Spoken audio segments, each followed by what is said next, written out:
Hey everybody, welcome to the Gentlemen Scholars Club. So when it's really hot out or when it's high summer, there's really one consideration around wearing classic menswear, and that is how to stay cool. The ideal situation is to remain stylish while not sacrificing your comfort in really hot weather. And there are two ways of doing this. The first is to wear fabrics that are appropriate for these conditions. So I'm talking about things like linen and tropical weight wool. And the second option is to wear some standard fabrics, but in a weave that allows great ventilation.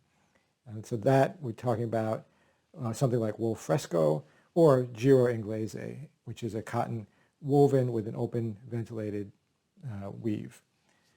So today the topic is Giro Inglese, and I'll show you some examples of that and discuss what that is.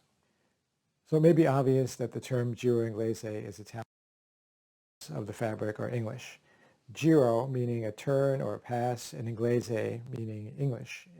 And if you want to translate it, literally it would be something like an English pass or an English turn, but more literally an English weave. And it's likely that the origins of the Giro Inglese weave go back to around 1880, 1888 I believe is the exact date, with the company known as Airtex, which actually still exists today. So Airtex developed what they now market as the world's first performance fabric, and then evolved taking cotton and weaving it in such a way that it allowed excellent temperature regulation. And this was back in 1888. I think it was in Leicestershire in the UK. The way this is done, typically you have, or for any cloth, you have a warp and a weft, which are two directions of the threads when they're woven together in a loom. And with Giro Inglese, there are two warp threads, and one of them remains stationary. So if you have a weft going one way and a warp going the other way, it'll be typically woven like so. But there's a second warp thread that moves side to side as the weaving is done, left to right. And what that does at the end is it creates kind of a honeycomb pattern to the fabric. And if you think about it, even on that microscopic level, that really small scale, the honeycomb pattern allows a lot of air circulation to pass through the cloth and therefore keeps you nicely cool in hot weather. Giro Inglese is typically sold as shirting these days. You can find occasionally Giro Inglese in other fabrics like wool or wool blends. As sport coats, Suit Supply has done this in the past.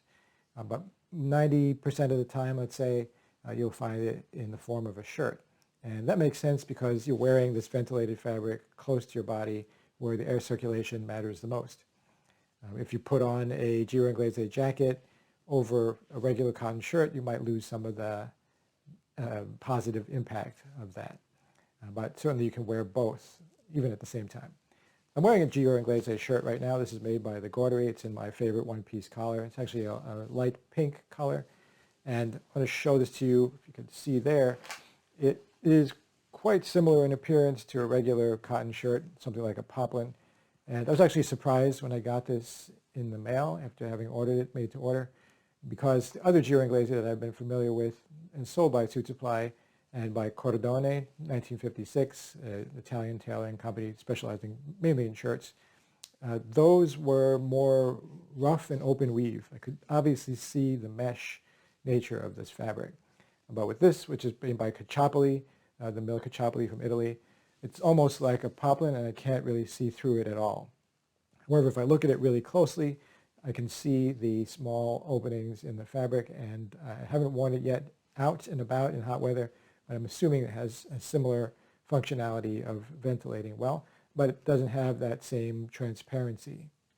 Typically with a Giro Inglese, you'll want to wear it covered by a jacket because of that transparency. It'll show your chest and it'll show through, and it looks strange for that reason, and it can be embarrassing depending on your level of modesty. However, with this shirt, which is by Cacciapoli again, is made by the Gaudery, you don't really see through it at all.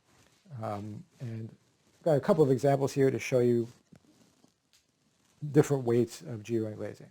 And if you look closely at samples, you'll be able to tell the difference. Some of them look more mesh-like. You can actually see the honeycomb weave, whereas with others, it looks more like a solid, and you really have to peer at it up close in order to see that spacing.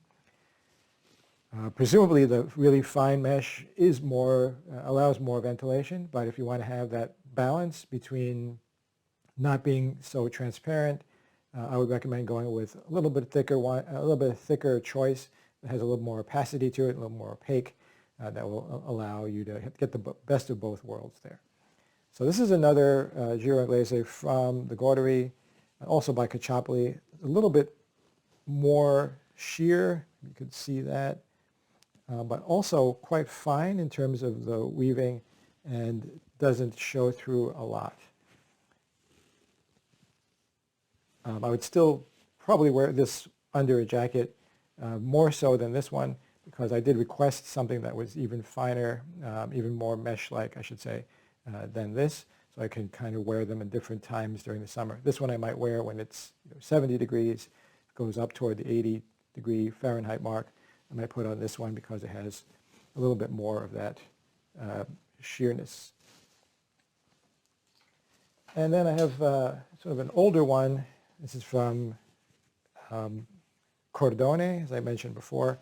And this one is really much more sheer, and maybe you could tell by looking at that, the nature of the weave. So Giro Inglese is something I would recommend trying. If you haven't heard of it, definitely take a look. Works really excellently for ventilation and keeping you cool in the summertime. Make the determination how fine or how open of a weave you want to wear. Again, depending on whether you want to wear a jacket over it or not, and under what sort of temperature conditions. So I would recommend, if you're choosing Giro Inglese for an all-purpose use, to get one that's in the middle range, something that's not too sheer and yet not too solid. If you really want to wear it in hot weather, then you can go for the more transparent mesh and then wear a jacket over it. If you're wearing it for spring into early summer, then you can do something like this, which is a bit more solid, but still afford you that ventilation. So give it a try. Let me know what you think. Do you wear a Giro Inglese already? How do you find it? Do you plan to go out and try it? Feel free to tell me in the comments. Subscribe to us at Gentlemen's Scholars Club for more information on fabrics, weaves, clothing, and brands. Thanks for viewing.